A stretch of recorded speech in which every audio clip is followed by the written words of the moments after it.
الحمد لله رب العالمين والعاقبة للمتقين ولا عدوان إلا على الظالمين والصلاة والسلام على المبعوث رحمة للعالمين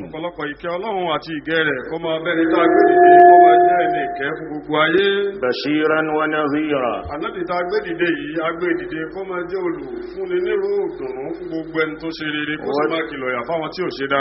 وداعيا إلى الله بإذنه وسراجا منيرا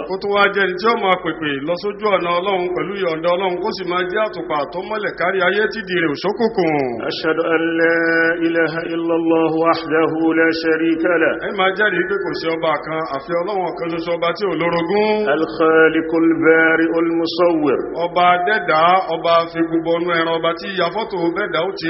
له الأسماء الحسنى له ما في السماوات والأرض وهو العزيز الحكيم ألم تعلم أن الله له ملك السماوات والأرض وما لكم من دون الله من ولي ولا نصير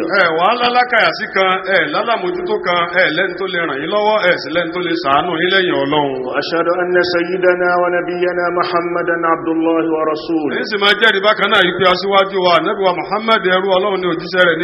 أرسله الله بالهدى ودين الحق Ọlọ́run ọba fi òdodo rán ó sì fi ẹ̀sìn òdodo rán ó sì fi ọ̀nà mọ̀ràn ànábì liyudhhirahu ala ad-din kullihi ó lè bá gbé ẹ̀sìn tiẹ̀ lékè gbogbo ẹ̀sìn yányá wa kafa billahi shahida Ọlọ́run ọba tó ní olùjẹ́rìí lérí eléyìí ni jaa bi nizamil adalati wal hurriya ànábì dé pẹ̀lú ètò dọ́gbadọ́gba àti fírídọ́mù wa sawwa bayna an-nasi amama Allah ó wá sọ gbogbo kálukú di bákan náà níwájú Ọlọ́run tẹ́nìkan ò gajẹ nìkan lọ.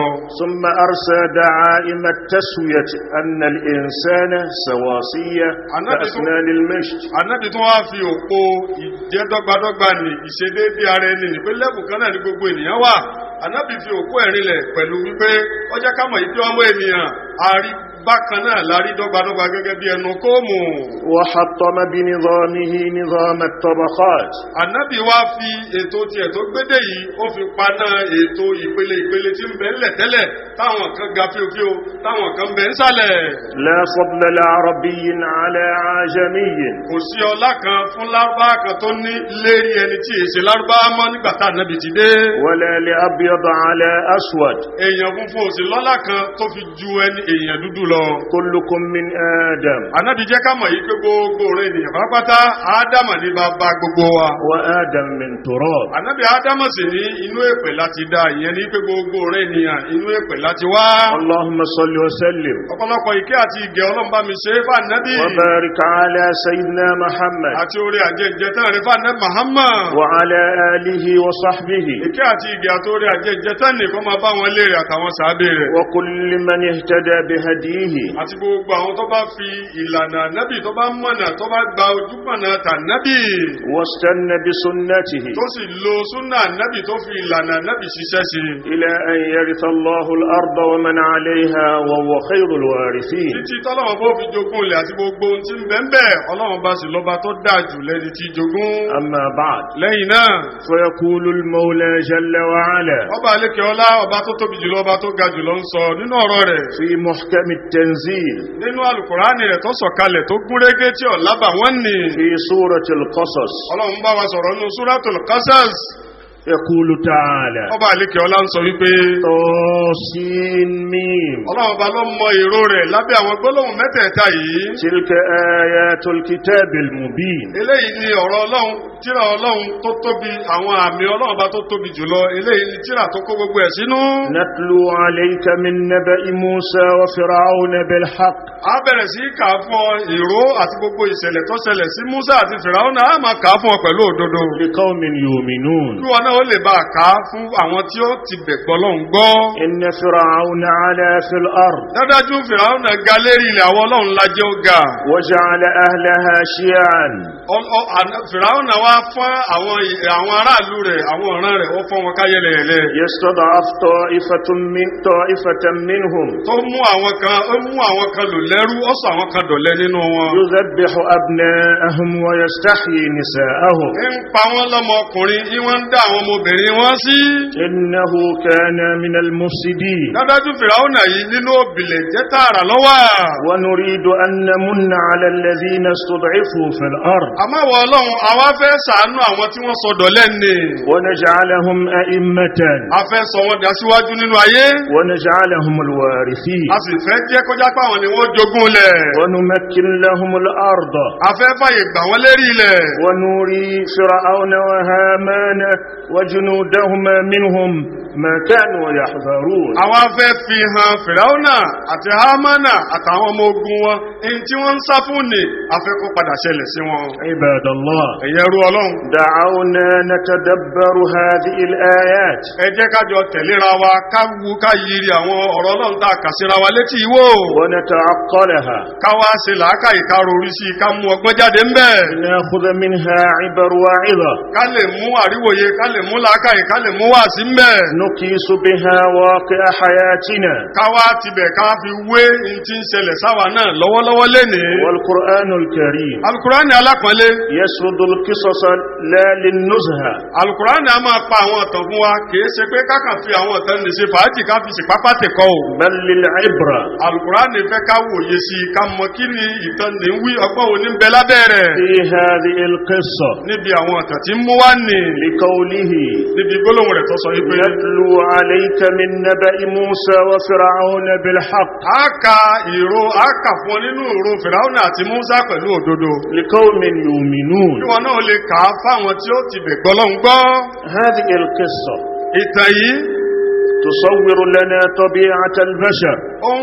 ó gbé fọ́tò bí àdámọ̀ rẹ̀ ènìyàn ti rí ó gbé wá fún wa. حيث الأقوياء يستضعفون الضعفاء. láyé tó jásí pé gbogbo àwọn alágbára láyé wọn a máa ṣe àwọn ọ̀lẹ́rọ̀ wọn a máa lò wọ́n lòkulò wọn a máa fi mú wọn gbólẹ̀. فتناولت القصة جانب الطغيان والتكبر والتجبر. ìtàn yìí ó wá kó agbègbè ìmójúsọ́lọ́hun ìgbẹ́rùgbọ́rí ìjọra ẹni lójú ìṣàyàkókò nà sọ́lọ́hun gbogbo ẹ̀ ló kó sínú. وتجاوز الحد في الظلم. àti ìtayọ àlà nídìí àbòsí gbogbo ẹ̀ ní bẹ́nú tẹ́ni. وجعل بني إسرائيل أصنافا وأطيافا.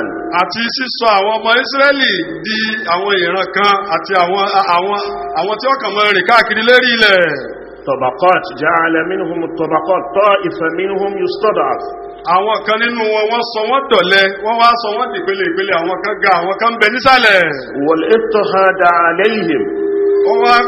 والاضطهاد عليهم. àti ìfimú wọn gbólẹ̀ àti ìdáyàjá wọn. خوفا من فرعون على عرشه.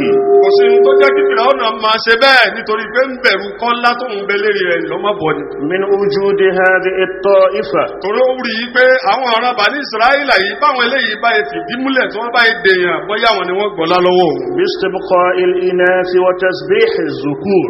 ọgbọ́n tó wá lò tó fi rò pé òun fi ń dìbẹ́ǹdì àga tó ń jòkó lérí rẹ̀ òun náà ní pé iṣẹ́ àwọn ọmọbìnrin wọn kù ni wọ́n ń dú àwọn ọmọkùnrin wọn. واستخدام الرجال الضعفاء.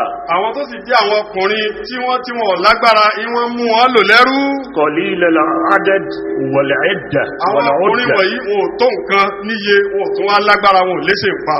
وفي الأعمال ويستخدمهم في الأعمال الشاقة. nítorí wọ́n ń lò wọ́n fi wọ́n ṣiṣẹ́ líle tóun náà lè ṣe tí ò lè káwọn ọmọ tiẹ̀ sí díẹ̀ iṣẹ́ ìdènì darí àwọn ọmọ Ísírẹ́lì wọ̀nyí sí. وتعذيبهم بشتى أنواع العذاب. bí wọ́n fi onírànràn ìyà ní fi ń jẹ àwọn ọmọ Ísírẹ́lì. ولكن الله تعالى ṣùgbọ́n ọlọ́wọ́ bọ́ bá lékè ọlá. يريد غير ما يريده فرعون. ntí Fìràwọ̀nà fẹ́ ọ̀tọ̀ ntọ́lọ́hun fẹ́ ọ̀tọ̀. يريد الله لهم العزة والسيادة. Fìràwọ̀nà fẹ́ sọ wọ́n dẹni yẹpẹrẹ ó sì fẹ́ sọ wọ́n dọ̀lẹ ni àmọ́ Ọlọ́hun ní àwọn ọmọ Ísírẹ́lì o aṣáájú làdújọ́ tá a ti dá yín ìran aṣáájú la dá yín a sì fẹ́ yìí fún yín a fẹ́ gíga fún yín. وأن يجعلهم قادة وأئمة. Ọlọ́run sì fẹ́ ṣe wọ́n ní aṣíwájú ó sì fẹ́ ṣe wọ́n ní balógun ó sì fẹ́ ṣe wọ́n ní olùtukọ̀ ayé. متبوعين لا عبيدا تابعين. Ọlọ́run fẹ́ ṣe wọ́n lẹ́ni tí ayé ọmọ ṣáájú táyé ọmọ tẹ̀lé ni. Ọlọ́run ò fẹ́ dá wọn ní ẹrú tí ọmọ tẹ̀lé lómi. وفي هذا الجو القاتم الرهيب nínú àwùjọ tó wá lágbára yìí. الذي يعاني بنو إسرائيل فيه هذه الإهانة. tí àwọn ọmọ Ísírẹ́lì ń fara kí ìfimúgbolẹ̀ àti ìyẹpẹrẹ tó tóbi yìí. والذلة. àti ìyẹpẹrẹ tó tóbi yìí táwọn ọmọ Ísírẹ́lì ń rí yẹpẹrẹ ń bẹ̀. ولد موسى عليه السلام. nínú àwùjọ yìí lásìkò yìí nínú environmenti ní la bí ànábì Mùsá sí. ليكون منقذا لبني إسرائيل. adáhùn amóhùn wa abí kóhun lè wá kó ọmọ Ísírẹ́lì yọ kó lè wá revive wọn kó lè wá yọ wọn kó nínú ipò ìjẹ́rú ni. وتخلصهم من ربطة الاحتلال. kó sì wá yọ wọn kó níbi ìjẹ́rú lábẹ́ àwọn amúnilòlẹ́rú àti الاحتلال البغيض. àwọn ajẹnipa àwọn tí máa tẹ orí ẹni mọ́lẹ̀ tí wọ́n èdè yìí ó dìde àwọn abínú ẹni. وكان هذا التخلص ó wá rí bí wọ́n ti rí bí kó yọ yìí. رمزا للحرية والاستقلال. àpẹẹrẹ freedom ni àpẹẹrẹ ìdádúró ni àpẹẹrẹ independence ni. الشعوب المستضعف في الأرض. fún gbogbo àwọn ọ̀ràn fún gbogbo nation tí wọ́n ń jẹ́ ọ̀lẹ láyé táwọn kan lò lẹ́rú. وهكذا كان الاستعمار البريطاني. irú rẹ̀ bí ti Fìràwọ̀nà ti wá rí bẹ́ẹ̀ náà wá ní ìmúnilò lẹ́rú tàwọn Bírítéènì. واحتلالها على خيرات هذا البلد. àti dídominéètì tí wọ́n dominéètì gbogbo rẹ̀ ìlú yìí. واستضعاف أهله. àti ìsọ ara Nàìjíríà ìsọ ara àti gbogbo ìran tí wọ́n lò lẹ́rú láfíríkà ìsọwọ́dọ̀lẹ̀. جاثما على صدر هذا البلد. wọ́n jòkó sí gbáyà lú yìí wọ́n jẹ́ orí mú mi. ردحا من الزمن. ó ní iye ọdún tí wọ́n fi ń bẹ̀ ń bẹ̀. وهذا الاحتلال ìwà jòkó lérí orí ìlú yìí. لمأساة تترك في القلب حسرة. ìbànújẹ́ ni tọ́já sí pé àbámọ̀ ńlá ní bẹ nínú ọkàn látara bẹ́ẹ̀. وفي النفس لوعة. ìgbóná ọkàn jẹjẹ ìbànújẹ́ ní bẹ nínú ẹ̀mí gbogbo ẹni tó bá rántí bẹ́ẹ̀ yóò máa bànújẹ́ ọkàn rẹ̀ inú rẹ̀ sì ní dùn. لأن المحتل الغاصب. torí wípé àwọn ajá oore gbà mọ́ni lọ́wọ́ àwọn tí wọ́n wá dominate oore ìlú yìí tí wọ́n wá já oore gbà mọ́ wa lọ́wọ́ yìí. على هذا الاحتلال àwọn tí wọ́n wá já oore gbà mọ́ wa lọ́wọ́ nínú ìlú yìí tí wọ́n dominate oore wa.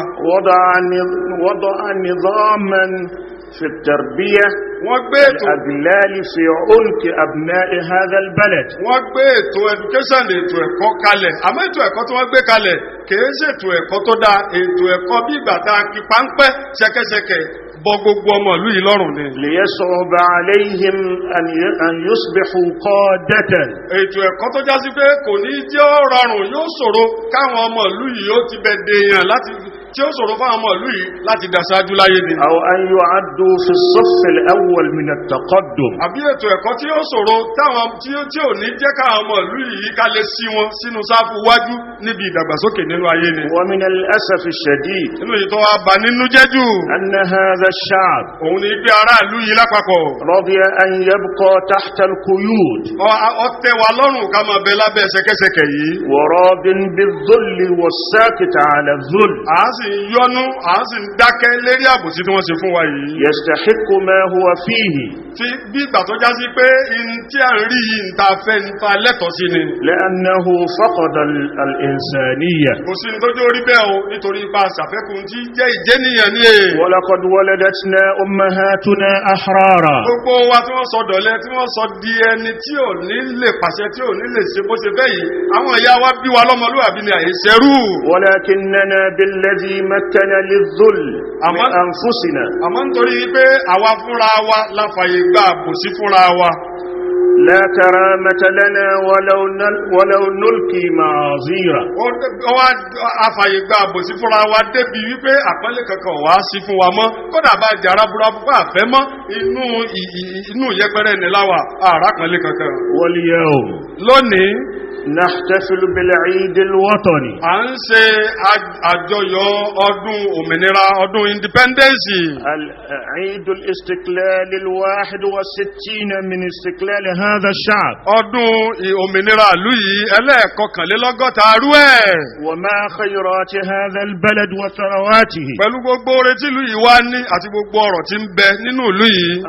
ثرواته الضخمة. àti gbogbo wọn ọrọ̀ ńláńlá tó tóbi tọ́lọ́run bá fi kẹwàá nínú ìlú yìí. يعيش هذا الشعب كئيبا كاسف البال. gbogbo aráàlú yìí pápátá à ń sẹ̀mí ní olùbànújẹ́, à ń sẹ̀mí tínú òdùn, à sẹ̀mí tó dáa, ìsẹ̀mí gbágungbàgun ìsẹ̀mí tá à ń sẹ̀mí. مسخرا لغيره. à ń bẹ lábẹ́ ìjẹ́rú, à ń bẹ lábẹ́ ẹni tí wọ́n ń pàṣẹ fún fẹ́lò fúnra míì ni àwọn ọ̀ráṣẹ pa nínú ayé. فهو ميت الأحياء. ìlú yìí nísìnyí gbogbo aráàlú yìí pápátá òkú tí ń rìn lérí ilẹ̀ ni wá àìsàlàyé nínú ayé. ولله در القائل. ẹ bá mi wo ọ̀rọ̀ sọ̀rọ̀sọ̀rọ̀ yìí bọ́rọ̀ náà ti dáa tó. ليس من مات فاستراح بميت. ẹni tó ti kú tó ti sinmi sínú sàréè rẹ̀ èyí ń kọ́ ló kú o.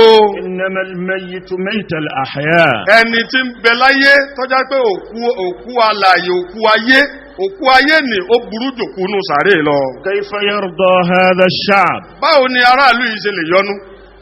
كيف يرضى هذا الشعب بالذل؟ báwo láráàlú yìí ṣe lè yọnu sí ìyẹpẹrẹ tí wọ́n fi kàn wá yìí? والله خلقنا عزيزا. Ọlọ́run sì dá wa lábí yìí. وألبسنا ثوب العزة. ó sì dá aṣọ yìí, aṣọ ẹ̀yẹ ló dáró wa látijọ́ tó ti dá wa. وأعطانا كل الوسائل الممكنة أن نرتقي إلى القمة gbogbo العليا. gbogbo ń tá a lè fi jẹ́yàn, gbogbo ń tá a lè fi gòkè, gbogbo ń tá a lè fi wà lókè nínú ayé lọ́lọ́run bá fún wa. أرضنا ilẹ̀ wa أرض خصبا. ilẹ̀ ọlọ́ràá ni. جونا wẹ́dà wa جو ممطر. wẹ́dà tí rọ òjò ni, sánmà wa sánmà tí rọ òjò ni. منطقتنا ẹ wá rí gbogbo wẹ́dà tá a tún wá ní agbègbè ibi tá a tún wà nínú ayé. خالية من الكوارث الطبيعية. agbègbè ibi tó free nínú ayé ni tó já sí pé gbogbo àwọn natural disaster tí máa ṣẹlẹ̀ káàkiri ayé ọlọ́run kó àwáyọ kó ń bẹ̀ kì í ṣẹlẹ̀ lọ́dọ̀ tiwa. مثل البركان gẹ́gẹ́ bí volcano kí náà ó búyọ lójijì. والزلزال. àbí kílẹ̀ ọmọ mi tìtì earthquake gbogbo eléyìí ni lọ́lọ́run sọ àwa ń bẹ̀ tí ì ṣẹlẹ̀ lọ́dọ̀ wa. طقسنا bẹ́ẹ̀ náà ni ìpele sánmà wa. معتدلا. ó dọ́gbadọ́gba ni wẹ́dà tó balance lọ́lọ́run fún wa. لا شدة البرودة ولا شدة الحرارة. òtútù wa kì í pọ̀jù, ooru wa náà kì í pọ̀jù. أرضنا ilẹ̀ wa صالحة للزراعة. ilẹ̀ tó dáa púpọ̀ fún iṣẹ́ ọ̀gbìn ni. وما ذلك àmọ́ tó ń ti bẹ́ẹ̀ وما ذلك كله pẹ̀lú gbogbo ń tá a wá kàkalẹ̀ wọ̀nyí. نرضى أن نبقي أمة مستهلكة. àwa yọ́nú sí ọ tẹ́ wa lọ́rùn ká máa jẹ́ ìran alájẹrun kọjá sí pé gbogbo ń táwọn kan bá ṣe káwọn sá máa jẹ ni. ولا شعبا منتجا. a jẹ́ ìlú tí ń produce fẹ́lòmíì jẹ nínú ayé. كيف يرضى هذا الشعب bóò ni aráàlú yìí ṣe lè yọ́nú sí irú bẹ́ẹ̀. أن يكون ذنبا لا رأسا. ká máa jẹ́ ìrù tá à ní jó lórí, bóò ni yóò ṣe dùn mọ́ wa kọjá pé ìrù lá máa jẹ́ tá à ní jó lórí. وكالطيور المحبوسة والبهيمة المربوطة. ńṣe la dà gẹ́gẹ́ bí àwọn ẹyẹ tá a fi sínú kéèjì àbáwọn ẹran tó wà lérí ẹ̀kàn. حتى هذه الطيور kódà àwọn ẹyẹ tá a tún fi ra wa wéwọ̀n yìí náà. تحاول الفرار والبهيمة تحاول قطع الحبال. gbogbo bikibi tẹ́yẹ bá wà ẹyẹ tó bá wà nínú kéèjì gbogbo ọ̀nà tí ó gbà jáde nínú kéèjì ní ọmọ sánà. bẹ́ẹ̀ wá ní gbogbo àwọn ẹranko tá a bá dè mérí èkàn bí ó ṣe gé okùn ni tóun náà ó firi tí ó lè jẹ káàkiri ní ọmọ sánà. يتبجح هذا الشعب. àmọ́ aráàlú yìí gbogbo ọmọ ìlú yìí lápapọ̀.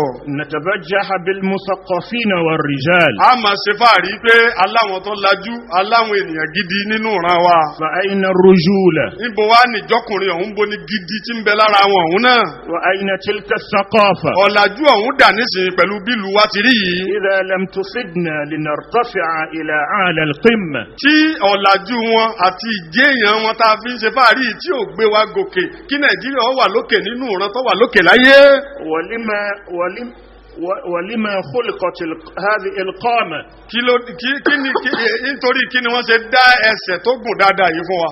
لهذه الرجولة. إذا كنا نفتخر بالرجولة.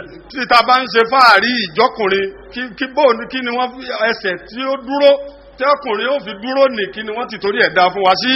لماذا خلقت هذه القامة الطويلة ẹsẹ̀ tó gùn yìí kí ni wọ́n ti torí ẹ̀ dá sí o. والأكتاف bẹ́ẹ̀ náà làwọn èjìká tó fẹ̀ ta níwọ̀n yìí kí la ti torí ẹ̀ dáwọn èjìká nìsí. إذا لم تشق ثقافتنا إذا لم تشق ثقافتنا وعلومنا ورجولتنا الطريق إلى العلا. tí ọ̀làjú wa àti mímọ̀ wa àti civilization wa tí ó la ọ̀nà fún wa tá fi gòkè nínú ayé. لنكون مرفوع الرأس بين الشعوب. káwa náà orí gbígbérí òkè láàrin gbogbo àwọn ọ̀ràn tó wà nínú ayé káwa náà ká balance pẹ̀lú àwọn tó wà lókè. والراضي بالذل. àwa yọ́nú pẹ̀lú. والراضي بالذل. gbogbo ẹni tó bá wá yọ́nú pẹ̀lú tó bá yọ́nú sí yẹpẹrẹ. يلقى في الآخرة عذابا أليما. tó bá tún dọ̀wọ́ àlìkìyámà ìyà tó tún burú jù ni yóò tún jẹ lọ́dọ̀ Ọlọ́run. ومصيرا سيئا. àtibọ̀tán burú sì ni yóò tún bá pàdé tó bá dọ̀hún. يقول تعالى ọba àlekè ọlá ń sọ wípé. إن الذين توفاهم الملائكة. dájú gbogbo àwọn táwọn màláìkà pa. ظالمي أنفسهم. tọ́já sí pé lérí pé wọ́n ṣàbòsí fúnra wọn ni. قالوا فيما كنتم. wọ́n bi wọ́n yí pé kí lẹ ṣe kí ló ṣẹlẹ̀ kí lẹ ṣe lu ayé sí. قالوا كنا مستضعفين في الأرض. wọ́n ní bẹ́ẹ̀ ni wọ́n sọ wọ́n dọ̀lẹ́ lérí ilẹ̀ ni. قالوا ألم تكن أرض الله واسعة فتهاجروا فيها. àwọn màláìkà ni ó máa wá bi wọ́n yí pé wọ́n sọ yín dọ̀lẹ́ lérí ilẹ̀ kẹ̀ ṣé ilẹ̀ ọ̀fẹ́ sọ́láwọn ọ̀dá ilẹ̀ ní ntọ́fẹ̀ tẹ́ tíbì kan bá lè mọ́ yín kẹsẹ̀ ìrìn àjò kẹ bọ́ síbòmíì kẹ wá bẹ́ẹ̀ ti jẹ́ èèyàn. ليس لا نفسره هنا في الأرض فقط، يعني هناك مجالات كثيرة واسعة. ìyẹn ni pé ọ̀nà pọ̀ téèyàn fi lè jàrá burabu nínú ayé tíbì kan bá fún ó yẹ kéèyàn wọ ọgbọ́n míì láti fi gòkè. قالوا ألم تكن أرض الله واسعة فتهاجروا فيها. ṣé ilẹ̀ Ọlọ́run ò tẹ́jú ni kẹ̀ẹ̀ṣẹ̀ hijira. فأولئك مأواهم جهنم وساءت مصيرا. gbogbo àwọn tí ń wáwẹ̀ awí irú bẹ́ẹ̀ àwọn làwọn tó já sí pé iná Jahannama láti bọ̀tán wọn àti bọ̀tán tí ó sì dá ní bẹ́ẹ̀lẹ̀ fún wọn. فاستثنى الله سبحانه وتعالى ọba àlékè ọlá بعض الناس. Ọlọ́run ọba wa dá àwọn kan yọ sọ́tọ̀. فقال ó sọ wípé. إلا المستضعفين من الرجال والنساء. àfàwọn tá a sọ dọ̀lẹ́ nínú àwọn ọkùnrin àtàwọn obìnrin. والولدان. àtàwọn ọmọ kéékèèké. لا يستطيعون حيلة. àwọn tí ò lọ́gbọ́n kankan tí wọn ò létè kankan tí wọ́n lè dá wọn ò sì lọ́gbọ́n kan tí wọ́n dá. ولا يهتدون سبيلا. tí wọn ò sì mọ̀nà tí wọn mọ̀ tí ó yẹ kí wọ́n ṣe. فأولئك عسى الله أن يعفو عنهم. àwọn eléyìí nìkan Ọlọ́run lè ṣàmójúkò fáwọn eléyìí ni. وكان الله عفوا غفورا. dájú Ọlọ́run ọba alámójúkò ọba tí ṣàforíjì fún ni lọ́lọ́run. عباد الله. ẹ̀yẹ ẹrú Ọlọ́run. من ساءه أن يموت وهو في شقاء. gbogbo ẹni tí ó máa bá nínú jẹ́ pé kó òun kú sínú eré ibú. من ساءه أن يموت وهو في شقاء يقال لهم فيما كنتم. ẹni tí yóò bà nínú jẹ́ pé kó kú sínú wàhálà bí fìtínà tí wọ́n padà wá bí pé kí ló gbélé ayé ṣe bóò ló ṣe sọ̀hún sí. فيما كنتم أي هذه الوهدة والحفرة. gbogbo kòtò tẹ́ ń bára yìí. كنتم فيه. tẹ́ inú lẹ́lẹ̀ tẹ́ bára yín inú kòtò tẹ́ bára yín inú fìtínà tẹ́ wà yìí. يعني لم يقل الله سبحانه وتعالى أين كنتم. Ọlọ́run sọ yí pé ìbò láyé yín. أين كنتم. ìbò lẹ́wà. بل قال فيما كنتم. ó ní kílẹ̀ ń ṣe lọ́lọ́run wí. Ọlọ́run sọ pé ń bó lẹ́wà. ولم تقل الملائكة لهم أين كنتم. àwọn màláíkà náà béèrè pé ń bó lẹ́wà. لأن المكان على الأرض. torí pé ààyè eré ilẹ̀ ni. قد يكون أشرف منهم. ó lè jẹ́ ibi tó níyì ju ibi tí wọ́n wà ní lọ. وهم الذين قد ظلموا أنفسهم. àwọn sì ni wọ́n ṣàbòsí fúnra wọn. برضاهم بالذل وسكوتهم عليه àwọn ni wọ́n fọwọ́ ara wọn fa tí wọ́n rí ní àwọn ni wọ́n yọ́nú sí ìyẹpẹrẹ fúnra wọn àwọn ni wọ́n dákẹ́ lérí ìdààmú tí ń bá wọn tí wọ́n struggle. فقالوا كنا مستضعفين في الأرض. wọ́n tún máa wá fèsì yìí pé wọ́n jẹ wá nípa lérí ilẹ̀ ni wọ́n yẹ̀yẹ́ wa lérí ilẹ̀ ni wọ́n sọ wá dọ̀lẹ́ lérí ilẹ̀ ni. فلم تنفعهم هذه الحجة. àwáwí wọn yìí ò ní ṣàǹfààní fún wọn jọ náà. ولم يفيدهم هذا الاعتذار. gbogbo àwáwí àwíjàre yìí ò ní ṣiṣẹ́ àwáwí yóò sì ní wúlò fún wọn. فيقال لهم. wọ́n wá sọ fún wọn wípé. وهل ضربت حولكم أسوار. ṣé wọ́n fẹ́ǹsì yín ni. لا يمكنكم تخطها. tí ẹ lágbára láti wó fẹ́ǹsì ni àbí láti gùn kọjá kẹ bọ́ síbòmíì. وهل قيدتم بالحديد. àbí wọ́n fi irin wọ́n fi dè yín mọ́lẹ̀. إن الأسوار تتسلق. torí wípé bí wọ́n bá tiẹ̀ fẹ́ǹsì ibìkan wọ́n á máa dá fẹ́ǹsì lu wọn á máa wó fẹ́ǹsì. والحديد يقطع في سبيل الحرية. bẹ́ẹ̀ irin náà pàápàá bí wọ́n bá fi irin dèèyàn mọ́lẹ̀ èèyàn á máa ṣọ́ọ̀gù títí kó sì já irin nì nítorí pé wọ́n fírídọ́ọ̀mù. لذلك قال لله الدر الشاعر الذي قال. ẹ bá mi wo ọ̀rọ̀ akọrin tó sọ yìí bó ti dáa tó. قال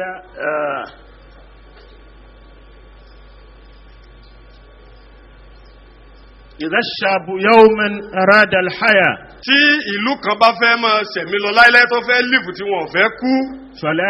فلا بد أن يستجيب القدر. kò sí tàbí wọ́n gbọ́dọ̀ tẹ̀lé wọ́n gbọ́dọ̀ gba kádàrá wọ́n gbọ́dọ̀ tẹ̀lé kádàrá wọ́n gbọ́dọ̀ dáhùn pèpè kádàrá. فلا بد للكيد أن ينكسر. gbogbo ṣẹ̀kẹ̀ṣẹ̀kẹ̀ tí wọ́n bá fi dèèyàn gbogbo ọ̀nà ọgbọ́dọ̀ wá bó ṣe struggle tó já ṣẹ̀kẹ̀ṣẹ̀kẹ̀ nì tó lè rí freedom rẹ̀. sí ni bóòlù bá ti lè wù kó kún tó kó ṣú tó àṣùbọ̀ wọn padà dé lẹ́yìn rẹ̀.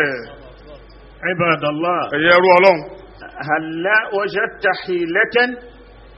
sáàrí ọgbọ́n kan tá a fẹ́ dání. aw ihtadayta ila sabil. àbá àmọ̀nà. hadha su'alul malaikati lidh-dhalimi nafsi.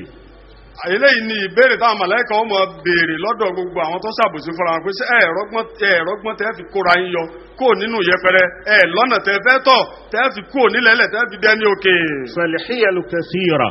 àwọn ọgbọ́n pọ̀ téèyàn lè dá àwọn ète pọ̀ téèyàn lè dá àwọn ọ̀rọ̀ orí pọ̀ téèyàn lè dọ̀nà àbáyọ pọ̀. walakinna ar-radina bi-dhulli la yafhamun. àmọ́ gbogbo ìran tó bá ti yọnu sí ìyẹpẹrẹ wọn ò ní gbàgbọ́ gbogbo ọgbọ́n nì wọn ò ní rí sọ́gbọ́n wọn ò ní ríran rí làákàyè wọn ò ní tanná lọ́bẹ̀. wala yas'auna fi fakaki anfusihim min adh-dhull. wọn ò sì ní gbìyànjú àti mérí ara wọn bọ́ kó lábẹ́ àbòsí tí wọ́n wà. fatabi'atul hayat. ètò ayé àdámọ́ ayé. an yujad qawiyyun wa da'if. òun ni wípé àwọn kan máa jálágbára àwọn kan máa jọlẹ̀ ni. wa 'ala ad-da'if. ọ̀lẹ ni ò gbọ́dọ̀ wá sùn. an ya'mala 'ala takwiyati nafsihi. òun kó pìrìpì àbóhun náà ó ṣe dálágbára bí òun náà ó ṣe gbàgbára. liyahfaza kayana shakhsihi wa karamatihi. kó lè bá àríbi sọ ìyìn tí ń jẹ́ àpọ́nlé ara rẹ̀ àti ìjẹ́nìyàn tọ́lọ́hun dá kó lè bá àrí jẹ́nìyàn nílò. wa karamati wujudihi. àti àpọ́nlé bíbẹ láyé rẹ̀ tọ́lọ́hun ti torí ẹ̀ dá. wala yastaslim lima huwa aqwa minhu. kó sì má juwọ́ ju sẹ́lẹ̀ fún tó lágbára jù lọ kó má wò yí pé àwọn eléyìí ti lágbára jù wá lọ náà káwọn máa fagbára nìkan máa fíyàn wá jẹ ọlọ́run lọ́kọ̀ bẹ́ẹ̀ rárá má gbà kọ́ ọlọ́run lọ́kọ̀ bẹ́ẹ̀ ṣúrọ́gù ni gbìyànjú wọn náà ó ṣe bọ́ kúrò nínú ọ̀lẹ tó dá lágbára ni. هذا لا نعني أن تقوم بالثورة ضد الحكومة ليس هذا هو المعنى. èyí tá à ń wí yìí kì í ṣe pé ká dìde ká máa wá ṣèpánilé síjọba kọ́ ni tá à ń wí o. ولكن الذل الذي نعني به. àmọ́ ìyẹpẹrẹ tá à ń wí yìí. هو أن نتركن إلى الاستكانة دون العمل. ثم ننظر ونقول الحكومة لا تأتينا الفرصة للعمل. ìyẹpẹrẹ tá à ń wí yìí ni wípé a jí láàárọ̀ a jókòó kalẹ̀ a ní ṣiṣẹ́ a ní ronú ọ̀nà wo la fẹ́ gbà táwa náà fẹ́ fi sọ̀ksíìdì nílé ayé ìjọba la máa retí a máa wá sọ pé ìjọba ò ṣàánú wa ìjọba ò ṣoore fún wa ìjọba ò fún wa níṣẹ́ ìjọba ò pínwó fún wa ariwo tá a máa pa káàkiri nù ni. ولكن الراضين بالذل لا يفهمون. àwọn tó bá ti wá yọnu sírú ipò bẹ́ẹ̀ yìí pé kí wọ́n jókòó kalẹ̀ kí wọ́n máa retí oore látọ̀dọ̀ ìjọba ni wọn ò lè gbàgbọ́ yé. هل الحكومة هي التي زوجت لك زوجتك؟ gbogbo kálukú wa la níyàwó ńlé ẹ dákun ṣèjọba ló fẹ́ yàwó fún wa ṣé Buhari ló fẹ́ yàwó fún kálukú tọrẹ lòmíì tó bá yàwó rẹ̀ sùn tí ò lóyún bọ̀rọ̀ ariwo Buhari náà ni ó tó máa pa ẹ dákun kí ló kan Buhari níbi ìyàwó rẹ̀ tí ò lóyún.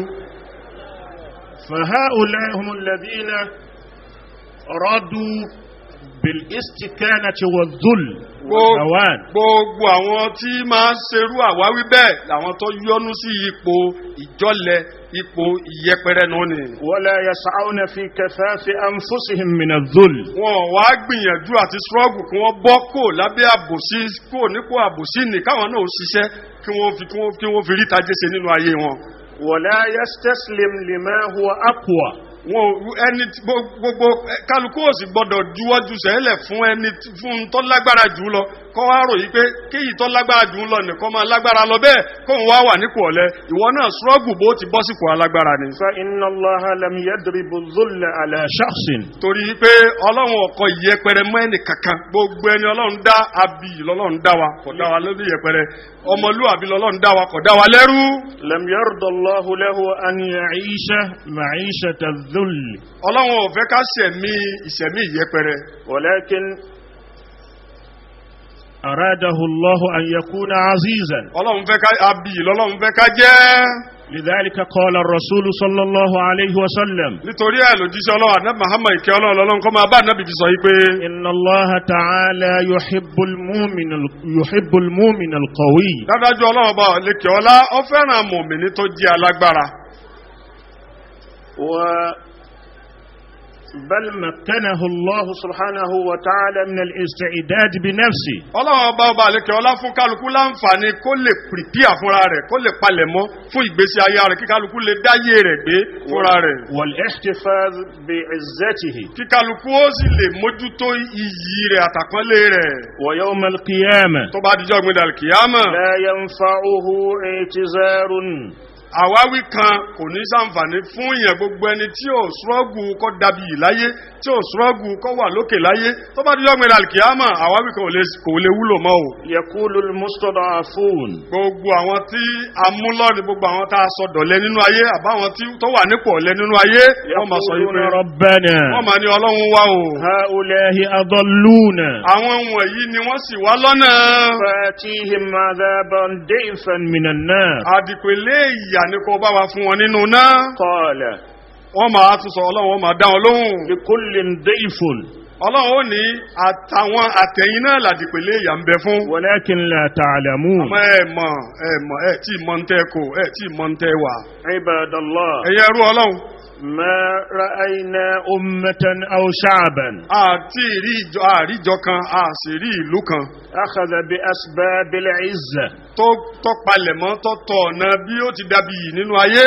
إلا ووصلت إليها. àfi kó débi yìí ni tó bá ti pìrìpìà pé òun fẹ́ dàbí yìí yóò dẹni àbí yìí. وأرض الله واسعة. ilẹ̀ ọlọ́run sì tẹ́jú. لماذا نحن في هذا البلد؟ kí ló wá ṣe wá nínú ìlú tá a wà yìí o. لا نحيي روح العزة والكرامة في اليابان. kí ló dé tá a yé ẹ̀mí àpọ́nlé àti ẹ̀mí iyì irú yìí tó wà fáwọn ará Jápánì. لا تستورد شيئا إلى بلدها. ará Jápánì wọn èyí ímpọ́tù kankan wá lù wọn gbogbo tí wọ́n ń lò nínú ìlú wọn ni wọ́n ti ń ṣe. التي تصنع جميع إنتاجاتها. gbogbo àwọn nǹkan tí wọ́n ń lò nínú ìlú ni Jápánì náà ní produce gbogbo ẹ̀. ولكن تصدرها إلى الخارج. bí wọ́n bá wọ́n tún wá ṣe kọjá ń tára ìlú wọn ní bùkátà sí yìí tó bá tún wá kù wọ́n tún wá export ẹ̀ sí gbogbo àwọn ìlú tó kù láyé. يعني تصدر جميع المصنوعات في شتى المجالات. gbogbo àwọn production wọn ni gbogbo àwọn tí wọ́n prepare ni gbogbo àwọn nǹkan tí wọ́n produce ni wọ́n pín kárí wọ́n pín káàkiri gbogbo ayé. ولكننا نحن. àmọ́ wà ní Nàìjíríà. نرضى أن نكون في موضع الهوان. àmọ́ ó tẹ́ àwa lọ́rùn ká wà nípò yẹpẹrẹ wípé ntẹ́nìkan bá ṣe ní káwọ́ máa jẹ. وصدق الشاعر. akọrin yìí òdodo lọ̀rọ̀ rẹ̀ tó sọ wípé. يقول. nígbà tí ń sọ wípé. من يهن. gbogbo ẹni tó bá jẹ́ ni yẹpẹrẹ. يسهل عليه الهوان. yẹpẹrẹ ó sì ń bù lójú rẹ̀ bí wọ́n bá ẹni tó jẹ́ ni àbùkù tẹ́lẹ̀ bí wọ́n bá ń fàbùkù kan ara rẹ̀ ó tún máa wá bá lára mu kò ní ta lára. ما لجرح بميت إيلام. torí pé ẹni àbùkù ẹni yẹpẹrẹ tí wọ́n ń fàbùkù kan tábùkù ní ń bá lára mu àpèjúwe rẹ̀ yàtọ̀ sókù ń bété òkú tó ti kú sílẹ̀ bẹ́ẹ̀ fabẹ́rẹ́ gún kò mọ̀ yàtọ̀ rẹ̀ bẹ́ẹ̀ nà ní pákó bẹ́ẹ̀ fi rí ẹ̀jẹ̀lẹ̀ kò sí kankan tó mọ̀ bẹ́ẹ̀ náà ni bí ọ̀rọ̀ wa ti rí Nàìjíríà nù ni. Ibadallah. ẹ̀yẹ ẹrú Ọlọ́run. inna an-nasa. dájú àwọn ènìyàn. yahtarimuna man i'tazza bi nafsihi. ẹni ó bá pọ́n rẹ̀ lé láyé fẹ́ bá pọ́n lé gbogbo wa tá a jòkó sí Nàìjíríà tá a rò pé Amẹ́ríkà ń bọ̀ wá gbèjà wa Amẹ́ríkà ń bọ̀ wá ṣàánú wa ṣàánú ara wa ẹni ó bá ṣàánú ara ẹ̀ ni làwọn ọ̀ràn alágbára ayé náà ó kún lọ́wọ́ wọ́n ti rí pé àwọn eléyìí wọ́n sípá ẹjẹ́ àgbè tọrọ ọmọ tó bá sípá nìyẹn ń gbé a máa jòkó kalẹ̀ sójú kan náà a ṣe nǹkan kan àwa rò pé àpọ́nlé kan ń bọ̀ ẹni tí ó bá ti pọ́n rẹ̀ lé tí ó rìn lójú ọ̀nà àpọ́nlé tí ó pìrìpì àpọ́nlé fúnra rẹ̀ ìran kan ò ní pọ́nlé láyé. fala yadhunnu ahad. kẹ́nìkan má rò wípé.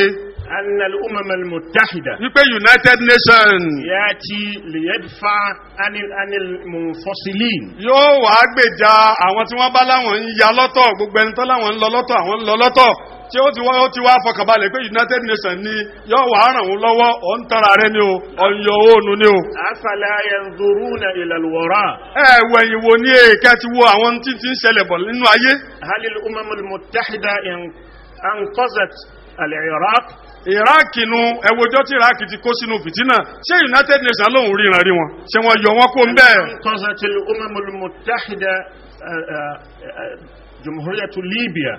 Libya lọ́hùn náà gbogbo wa náà la mọ̀ tó ṣẹlẹ̀ ní Libya dè ní inú wàhálà ní Libya wà ṣé United Nations ríran rí wọn.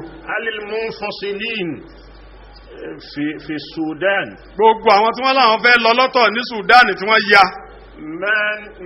ماذا نالوا من النفع والانتفاع بما لما انفصلوا. nígbà tí wọ́n ya sọ́tọ̀ tán tí wọ́n láwọn ń lọ ókè ọ̀dàṣẹ́ ẹ̀fẹ́ máa lọ ọ̀dẹ̀ ẹ̀ máa lọ nígbà wọ́n ti wá lọ tán nìsín oore wo ni wọ́n rí àǹfààní wo ni wọ́n rí ṣé báwa náà rí pé lójoojúmọ́ inú fìtínà ni wọ́n wà ìlú yẹn ò fi ẹ̀dọ̀ lérí òróró wọn ò sẹ́tù látijọ́ tí wọ́n ti lọ lọ́tọ̀ torí pé ọ̀tọ̀ ni àdánwò tí wọ́n rò pé ń bẹ fáwọn tẹ́lẹ̀ táwọn bá ti yà sọ́tọ̀ ayé àwọn ti dáa wọ́n wá yàsọ́tọ̀ tán ìgbà náà ni wọ́n ẹ̀ṣẹ̀ wá discover àìmọye pọ́blẹ́mù tọ́já pé pípapọ̀ wọn tẹ́lẹ̀ bò mọ́lẹ̀ pọ́blẹ́mù ni wá jáde sí wọn wọ́n wá ń bẹ nú ẹ̀dẹ̀ ní tí wọ́n rí bí bọ́nú ẹ̀ United Nations ò rí wọn o wọ́n fèsì ẹ̀kọ́ra wọn. gbogbo ẹni tó bá pọ́n rẹ̀ lé tó yọnu sí pé kí ìyàpọ́nlé ọmọ jẹ́ tòun náà làwọn èèyàn ọmọ pọ́nlé nínú ayé o. ويحتكرون من اختار الذل وسكت عليها. gbogbo ẹni tó bá ti wá ṣẹ̀ṣà ìyẹpẹrẹ tó sì dákẹ́ tí wọ́n ń fi ìyẹpẹrẹ kàn tí ò ṣọ́gù àti bọ́nú ẹ̀ wọ́n tún máa wá bá wọ́n máa ṣàlékún ìyẹpẹrẹ nìkan ni. أو من يا عباد الله. ẹ̀yẹ ẹrú Ọlọ́run. فسيقول الذي يعيش في الذل. gbogbo àwọn tí wọ́n ń ṣẹ̀mí nínú àbòsí wọ́n padà máa sọ wípé. في الذل. àwọn tí wọ́n ń ṣẹ̀mí nínú yẹpẹrẹ wọ́n padà máa sọ. لأن لهم أيادي لا يعملون بها. wọ́n lọ́wọ́ tí tó yẹ kí wọ́n fi ṣiṣẹ́ wọn ò ṣiṣẹ́ kálukú ilẹ̀ tẹ́jú. لهم عقول لا يفكرون بها. wọ́n ní làákàyè wọn ò ronú pẹ̀lú rẹ̀ wọ́n lọ́wọ́ tí wọ́n lè fi ṣiṣẹ́ wọn ò fọwọ́ ní ṣiṣẹ́. ولكنهم يقولون. ẹni tí wọ́n ń wí ni wípé. ماذا أعمل. kí là á ṣe iṣẹ́ dà. ونقول لهم. kò ṣiṣẹ́ lóde ntí kálukú ọmọ wí náà àwọn ń sọ fún wọn wípé. ألم يخلق الله فيك عقلا لتتدبر به. sọ́láwọn òfò ńlá káyẹ̀ tó lè fi ronú ni wọ́n náà jòkó ronú sí kí ló lè ṣe. ولتدبر أمورك. kó o sì ronú sọ̀rọ̀ ara rẹ̀. ومعاشك. kó o ronú sí bó ti ṣẹ̀mí bó ti ṣayé rẹ̀. وأعطاك الله ما جعلك سيد المخلوقات. Ọlọ́run fún ọ ní tí èèyàn fi ń jẹ́ aṣíwájú gbogbo ẹ̀dá gbogbo wa lọ́lọ́run fún. ووهبك كل الإمكانيات. gbogbo nǹkan tí gbogbo ohun tó ń fẹ́ ni ó fi rọrùn Ọlọ́run ti pèsè ẹ̀ fún kálukú wa. ونفس وما سواها Ọlọ́run ní mo fi ẹ̀mí búra àti bí mo ti dá ní dọ́gbadọ́gba. وألهمها فجورها وتقواها Mo wá fún ẹ̀mí ní mímọ̀ kó mọ n tó dáa kó sì mọ n tí ò dáa. قد أفلح من زكاها Àmọ́ gbogbo ẹni tó bá tẹ̀lé ìlànà dáadáa tó lu ẹ̀mí nì síbi dáadáa tó fọ ẹ̀mí nì mọ́ ló jèrè. وقد خاب من دساها Àmọ́ gbogbo ẹni tó bá fẹ̀mí ẹ̀ yílẹ̀ tó fi yí dọ̀tí eléyìí mọ̀ tí mófo. فأنت Ìwọ ń tiẹ̀. يمكنك أن تحمل الناس على احترامك Ọ láǹfààní kó o lè sọ di ọ̀ràn yẹn fáwọn èèyàn pé kí wọ́n máa pọ́n lé. Ìwọ ló ní àǹfààní kó o ronú kó o wọ́nà bó ṣe pìtì ara rẹ táwọn èèyàn ò fi bẹ̀rẹ̀ sí pọ́n lé. إذا احترمت نفسك Tó o bá ti pọ́n ara rẹ lé wọ́n máa pọ́n wọn náà lé. وأبيت الذل Tó o sì kọ̀ ìyẹpẹrẹ. ونفرت منه Tó o sá kúrò níbi ìyẹpẹrẹ tó o gbà yẹpẹrẹ láyè nínú ayé rẹ. وكرهت الضيم وفررت منه Tó o wá dínà sí àbòsí tó o sáfàbòsí tó o sùn nínú àbòsí tó o yọnu sábòsí. والشعب Aráàlú إذا يرضى بالذل tí wọ́n bá ti yọnu sí ìyẹpẹrẹ. تساعد المحتل على التحكيم فيه Wọ́n tún máa wá ran àwọn àwọn ajálùgbà àwọn ajẹni nípa jayé ayé àwọn tó wá jí oore wa wà nínú ìlú yìí láti máa wá ràn lọ́wọ́ lérí àbòsí tí wọ́n ń ṣe fún wa. ويعطيه فرصة للتمكن من استقلاله a tún máa fún wọn láǹfààní واستعباده kí wọ́n túbọ̀ ṣètù dáadáa kí wọ́n rí bí jòkó pẹ̀tẹ́pẹ̀rẹ̀ lérí dominate gbogbo rẹ̀ ìlú wa àti kí wọ́n máa lò wá lẹ́rú. الآن كان الناس يسألون الحكومة lẹ́ni nísìn láyé báyìí nísìn ní Nàìjíríà nísìn kálukú ń béèrè lọ́dọ̀ ìjọba. لماذا لجأ إلى أن يستعرض النقود والأموال من الخارج؟ kí ló dé tọ́já sí pé ìjọba yóò jẹ́ wàá mọ̀ ju owó yíyá lọ ní gbogbo gbà owó yíyá yáwó ilẹ̀kùn ní ti gbogbo wa ń pariwo nù ni. لما كنا مدينين للدول العظمى nígbàtá jẹ àwọn ìjọba tó ga jù wá lọ láyé àjẹ wọn lówó. هذه الأموال على ماذا أنفقناها؟ àwọn owó ní lérí kí la náà lé kí la fi ṣe. هل رأينا ما أنفقنا هذه الأموال عليها؟ ǹjẹ́ a rí ní tí a náwó nílé lérí gbogbo àwọn tó ti wá ṣáájú tí wọ́n ń yáwó owó ní àgbà pé wọ́n yá ni àmọ́ ìpò ni wọ́n náà sì ń járí. ليس هناك مشروع واحد يشار إليه بالبنان أن هذا المشروع ومشروع أعظم وأعلى ويفيد المواطنين. kò sí pírójẹ́tì kan báyìí tí wọ́n lè tọ́ka sí tá a sọ pé pírójẹ́tì gidi lélẹ́yìí o gbogbo owó tí wọ́n yá ká pé pírójẹ́tì yìí la fowó yìí ṣe kò sí kankan tá a lè tọ́ka sí. الآن انظر إلى جمهورية مصر العربية. nísìn ẹ̀yin náà ẹ wo ìjọba ìlú Masari ìjọba ilẹ̀ Íjíbítì. الآن تريد أن تنقل عاصمتها من القاهرة وبناء عاصمة جديدة. wọ́n fẹ́ gbé kápítà ìlú wọn oríkùsù ìlú wọn wọ́n fẹ́ gbé kúrò ní Cairo wọ́n á fẹ́ kọ́ kápítà tuntun míì. وقد بدأوا منذ 2014. wọ́n sì bẹ̀rẹ̀ láti ọdún 2014. وقد تم هذا البناء. wọ́n ti wá kọ́ ìlú tuntun tí wọ́n fẹ́ gbé kápítà nílẹ̀ wọ́n ti kọ́ tán. وهي أكبر عاصمة في العالم. òun wá ní kápítà tó tóbi jù ní gbogbo ayé. مجلس الشعب أكبر وأضخم مجلس من مجالس الحكومة أو مجالس البرلمان في العالم. ilé ìgbìmọ̀ aṣòfin wọn ló tóbi jù kò sí ilé ìgbìmọ̀ aṣòfin kan kó tó ti wọn ní gbogbo ayé báyìí o Egypt báyìí àwọn ni wọ́n wà níwájú. هكذا من مرافق الحياة التي أنفقوا عليها. bó ti bí bá ti lérí bí ilé ìgbìmọ̀ aṣòfin ní ti wá rí ni bẹ́ẹ̀ wá ní gbogbo nǹkan amáyédẹrùn míì tó kù títì la fẹ́ sọ ni hospital la fẹ́ sọ ni àwọn ilé ńláńlá ni àwọn ọ̀nà ni gbogbo ẹ̀ ni wọ́n náwó ní tó sì yọ tí gbogbo wa náà rí i. ولكن نحن a máa wà lọ́dọ̀ tí wá ń bí. انتقلت عاصمتنا من لاغوس إلى أبوجا. a gbé kápítà wa kúrò lẹ́kọ̀ọ́ aláǹlọ Àbújá. الآن انظر أبوجا هل هناك شيء يشار إليه؟ ẹ wo Àbújá lẹ́nìí ṣé nǹkan gidi kan bẹ tá a lè tọ́ka sí l'Àbújá tàbí sọ pé Àbújá yìí ó lẹ́vù ó ṣe déédéé àwọn kápítà ìjọba tó ga nínú ayé. ونحن انتقلنا من لاغوس إلى أبوجا في 2000. lẹ́yìn yíya 2000 láti kúrò lẹ́kọ̀ọ́ láti darí sí Àbújá. ولكن مع ذلك tòun ti bẹ́ẹ̀. انظروا إلى أبوجا الآن. ẹ wo bá Àbújá ti rí nísìn. أين المال الذي استلفناه؟ gbogbo owó táwọn ìjọba ní ti ń yá látijọ́ tí wọ́n ti ń yá bọ̀ níbo lowó níbo ni wọ́n ná sí. ما زلنا نترعرع. àkó lérí ìrákòrò. وما زلنا نتقهقر. àsìkò lójú kan náà a kàn ń fìdí gbolẹ̀ lójú kan ni. kódà àtúnrìn síwájú ẹ̀yìn là tún rìn sí kọ́lọ̀nkọ́ ṣàánú wa. أما الشعب الذي يناوش العدو. ó wá rí àwọn ìjọ tí wọ́n ń bá ọ̀tá jà. ويعلن سخطه ويطوي بطونه عن طعام العدو. tí wọ́n ń wá gbogbo ọ̀nà yìí pé àwọn ò ní jẹun ọ̀tá. àwọn fẹ́ gbàgbára kó lọ́wọ́ ọ̀tá, àwọn fẹ́ gbára wọn lẹ̀ lọ́wọ́ ọ̀tá ni. ويشرب المر من كده. wọ́n wá ń mu ìkorò nítorí fìtínà pé asáfẹ́ bọ́ afẹ́ wà nínú fírídọ́ọ̀mù. من كده جهد. wọ́n jẹ ìkorò látara iṣẹ́ owó ara wọn. wọ́n bá rí jẹ náà ní tẹ́ wọn lọ́rùn. ولا يشرب الشهد من يد عدوه. wọ́n máa wá oyin tí wọ́n máa lálàtọwọ́ ọ̀tá wọn. ويقبل على الموت دفاعا عن شرفه. wọ́n wá tẹ́ wọn lọ́rùn kí wọ́n sì kú lérí pé wọ́n ń dáàbòbò iyì ara wọn. وعن كرامته.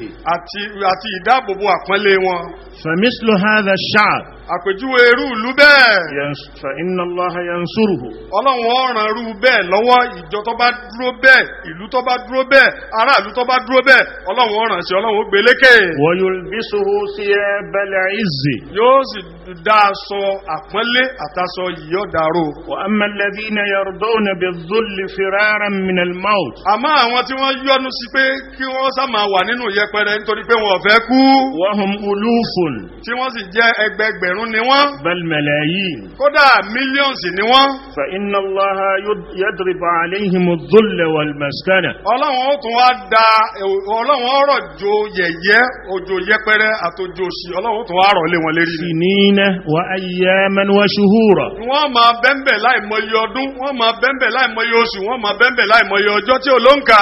حتى تحرك فيهم عاطفة العزة. títí tí ìgbénu iyì ó fi dìde lára wọn pé àwa náà fẹ́ gbà yìí, a fẹ́ jábì nínú ayé. وينشأ جيل من بعدهم. tí àwọn generation tuntun wà á dìde lẹ́yìn wọn. يأبى الضيم.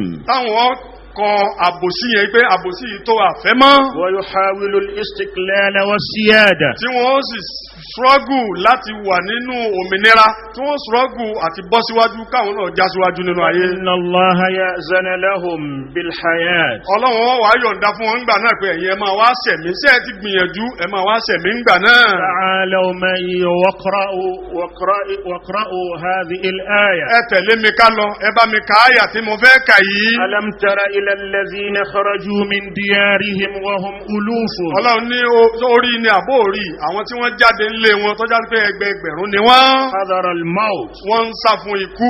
فقال الله لهم موتوا. ọlọ́run wa ni ikú lẹ̀ ń sá fún ọ̀dà kẹsì máa pàdé kú ọ̀hún náà ẹ̀ máa wá kú nísìnyí. ثم أحياهم. ọlọ́run padà tún wá jí wọn padà, ó tún sọ wọ́n dá láàyè padà. إن الله لذو فضل على الناس. dádájú ọlọ́run ọba ọlọ́lá ni lórí àwọn ènìyàn. ولكن أكثر الناس لا يشكرون. àmọ́ ọ̀pọ̀lọpọ̀ ènìyàn ni ò mọ oore fọ́lọ́run, ò sì mọ́pẹ́ dún. وقاتلوا في سبيل الله. ẹ jà sójú ọ̀nà tọ́lọ́run, ẹ struggle lójú ọ̀nà ọlọ́run.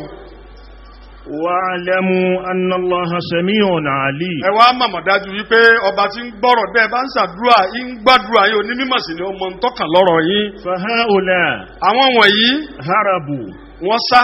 وخرجوا من ديارهم. wọ́n sá nínú ilé wọn, wọ́n sá nínú ìlú wọn. فارين من القتال أو الجهد. torí wípé wọ́n ń sá fún ikú, wọ́n ń sá fún jà, wọ́n ń sá fógun. فأمات الله ذكرهم. ọlọ́run wá pa ìrántí wọn rẹ́, ọlọ́run pa wọ́n rẹ́ tìrántí wọn, ọlọ́run jẹ́ kí ìrántí wọn ṣẹ́kù. وأضاع دولتهم. ọlọ́run sì tẹ ìjọba wọn Ọlọ́run bá dànù.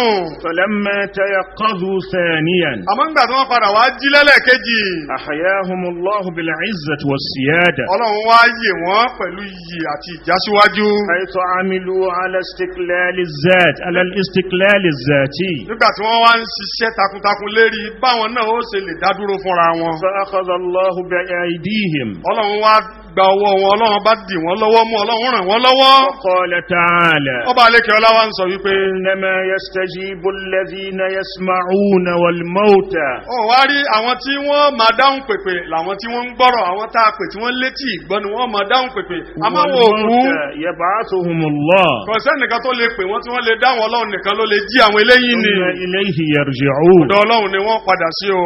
اعلموا ẹ lọ lè má mọ̀ dájú أن الله يحيي الأرض بعد موتها wípé Ọlọ́run ọba lọ́ba tí padà tí yẹ ilẹ̀ lẹ́yìn ìgbà tí ilẹ̀ bá ti kú tẹ́lẹ̀, Ọlọ́run ló lè yè é. قد بينا لكم الآيات لعلكم تعقلون a ti ṣàlàyé àwọn ohun àmì fún yín kẹ́lẹ̀ bá ṣe làákàyè. فكما أن الموتى يبعثهم الله gẹ́gẹ́ bí ẹni gbà tó já sí pé àwọn òkú ni Ọlọ́run nìkan ló lè jí wọn. فكذلك الأمة الذليلة gẹ́gẹ́ bẹ́ẹ̀ wá ni ìjọ tó bá ti jẹ́ ìjọ yẹpẹrẹ orílẹ̀-èdè tí wọ́n bá ti yọ́nú sí yẹpẹrẹ. إذا أخذت بأسباب العزة tí wọ́n bá wá tají tí wọ́n bá ń wá ọ̀nà láti dábí يعزها الله Ọlọ́run ó gbé iyì fún wọn. وكما أن الأرض الميتة gẹ́gẹ́ bó ṣe já sí pé ilẹ̀ tó ti kú يحييها الله بالمطر Ọlọ́run ní máa yè é pẹ̀lú kọ́rọ̀jò sí والنبات kí irúgbìn ó sì jáde ń bẹ́ẹ̀. كذلك الأمة التي طال استعبادها gẹ́gẹ́ bẹ́ẹ̀ wá ni ìlú àbórílẹ̀-èdè tí ń bẹ lábẹ́ ìjẹrú fún orílẹ̀-èdè kan. إذا عملت على الحرية tó bá ṣiṣẹ́ takuntakun tó ṣọ́ọ̀gù wípé àwọn náà fẹ́ dádúró, àwọn fẹ́ wà ní independence. نالتها بمعونة من الله yóò rí òmìnira ní pẹ̀lú ìrànlọ́wọ́ Ọlọ́run. إن الله لا يغير ما بقوم àmọ́ ìjọ tó kàn sọ kalẹ̀ tó wá rò pé Ọlọ́run ní ọ̀wá gbà òun la Ọlọ́run ò ní lóhun rí, torí pé Ọlọ́run ò ní yí ohun tí bá ń bẹ lára àjọ kan àbí ìlú kan àbórílẹ̀-èdè kan padà. حتى يغيروا ما بأنفسهم títí táwọn ó fi fọ tí wọ́n ó fi fọwọ́ ara wọn yí ohun tí ń bẹ lára wọn padà sí bí wọ́n ti fẹ́. فالتغيير ìyípadà yìí يأتي بأن يلعب كل دوره bàbá fẹ́ kí ọ̀rọ̀ ó yípadà إيجابي àfi kí kálukú wa ká plé róòlù wa tí róòlù ni kó sì máa jẹ́ positive róòlù ká plé rẹ̀ fún ìlú yìí ní ìyípadà tá à ń retí ní ìyípadà rere ni ó fi dé wa bá wa. الانتقال من وضع الذل إلى وضع العز láàfin kúrò ní ipò ìyẹpẹrẹ láàfin bọ́ sí ipò àpọ́nlé àti iyì والكرامة láàfin bọ́ sí ipò àpọ́nlé. لأن التغيير torí pé ìyípadà ni láyéláyé لن يحدث من تلقاء نفسه kò lè ṣẹlẹ̀ fúnra rẹ̀, ìyípadà ni ò lè dá ṣẹlẹ̀ fúnra rẹ̀. ضرب الله مثلا Ọlọ́run bá pòwe fún wa, قرية كانت آمنة مطمئنة ó júwe ìlú kan fún wa. ìlú náà ó jẹ́ ìlú tó gbọ́ Ọlọ́run gbọ́, tọ́kàn wọn balẹ̀, tí wọ́n fẹ̀dọ̀ lérí òróró, tí wọ́n ń gbádùn. يأتيها رزقها رغدا من كل مكان gbogbo jíjẹ mímu àsìkí wọn wá ń bá wọn ní gbogbo ọ̀nà. فكفرت بأنعم الله nígbà ọ̀yá ni wọ́n bá ṣàìmóore, wọ́n bá ṣe kèfèrí sóore Ọlọ́run. فأذاقها الله لباس الجوع والخوف Ọlọ́run bá dáṣọ ìyà àti ìbẹ̀rùbojo àtẹ̀bí, Ọlọ́run dáṣọ ẹ̀rọ wọn. بما كانوا يصنعون pẹ̀lú tí wọ́n fọwọ́ ara wọn ṣe àti tí wọ́n fọwọ́ ara wọn fà. ولقد جاءهم رسل منهم àwọn òjíṣẹ́ dìde nínú wọn náà láti rán àwọn òjíṣẹ́ sí wọn. فكذبوه àmọ́ wọ́n pe àwọn òjíṣẹ́ nìran wọn ọ̀gbọ́n tí wọ́n ń gbogbo ọ̀rọ̀ táwọn àfáà gidi ń bá wọn sọ, wọn ò dẹ́tí sí gbogbo àwọn òjíṣẹ́ tá a rán sí wọn, ọ̀rọ̀ ni ọ̀tà létí wọn. فأخذهم العذاب ìyà Ọlọ́run wá gbá wọn mú, Ọlọ́run fọwọ́ ìyà rẹ̀ gbá wọn mú. وهم ظالمون wọ́n gbá wọn mú bẹ́ẹ̀, wọ́n ń bẹ tí wọ́n sì jẹ́ alábòsí bẹ́ẹ̀, lérí àbòsí nìyà Ọlọ́run dé bá wọn. فكلوا مما رزقكم الله حلالا طيبا wọ́n wá dọwọ́ yín o, gbogbo ntọ́lọ́run bá ṣe fún yín níjẹ̀mú láàzìkí, ẹ máa jẹ èyí tó dáa ń bẹ nínú gbogbo ntọ́lọ́run ṣe fún yín ni. ẹ máa jẹ halali, ẹ máa jẹ haramu. واشكروا نعمة الله bẹ́ẹ̀ bá wá ń jẹ tẹ́ mu, ẹ wá máa dúpẹ́ oore Ọlọ́run, ẹ sì máa yìn lọ́pọ̀lọpọ̀. إن كنتم إياه تعبدون wọ́n máa jásí pé lódodo Ọlọ́run lẹ́ ń sìn, ẹ máa dúpẹ́ oore rẹ̀.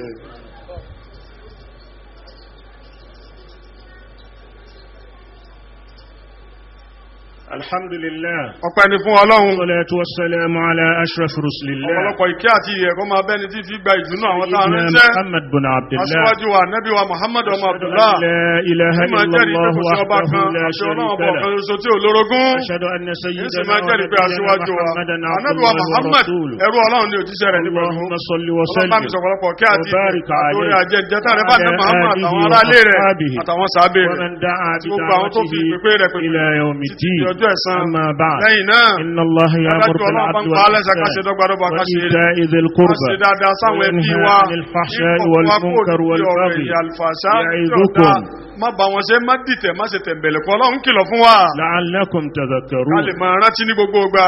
أما من طغى Ọlọ́run ní gbogbo àwọn tí wọ́n sì bẹ̀rù pẹ́rí tí wọ́n hùwà tọ́ọ̀gì tí wọ́n gbọ́lá fún ìṣẹ̀mí ayé ìjà kìámọ̀ lọ. dájú iná jẹ̀yìmọ̀ nílé wọn tí wọ́n wọ̀. ọ̀rọ̀ rẹ̀ ni tí ń bẹ̀rù kó wọn ó dúró lẹ́sọ̀ gbèdé tó jọ wájú Ọlọ́run tí ń jágbe mẹ́mí ara rẹ̀ tí ò jẹ́ kí ìfẹ́ inú ọmọ darí rẹ̀. dájú àlìjẹ́nà nílé rẹ̀ tí ó wọ̀. wọ́n wá bí wà nábì léèrè pé tó ọjọ́ gbẹ̀dẹ̀ àlìkìámọ̀ tó fẹ́ dé. ọjọ́ gbẹ̀dẹ̀ àlìkìámọ̀ yìí sì wà nínú wa nábì wà rẹ̀ gbogbo ayé létí rẹ̀ àmọ́ o. Ọlọ́run lọ́mọ bọ́jọ́ ní tí súnmọ́tò àti níta ara wa nábì ní kò kìlọ̀ fáwọn tí ó bẹ̀rù ọjọ́ náà. ọjọ́ náà ó lè bọ́ bá dijọ́ náà. ó dàbí ìgbà táwọn ọmọ ènìyàn olójú ìyálẹ̀ta kan àbí ìrọ̀lẹ́ kan lọ. Ọlọ́run jẹ́ adé òdodo mọ́ lódodo wá jẹ́ alẹ́ tẹ̀ lódodo ni wá jẹ́ adá ẹ̀rọ mọ̀ nírọ́ wá jẹ́ alẹ́ jìnà sí i wọ́n fi wá ṣe kò ń gẹ̀ fẹ́ rẹ̀ àti ọba tí ní gbogbo ayé lápapọ̀. Ọlọ́run fún alámọ̀rí wá sí gbogbo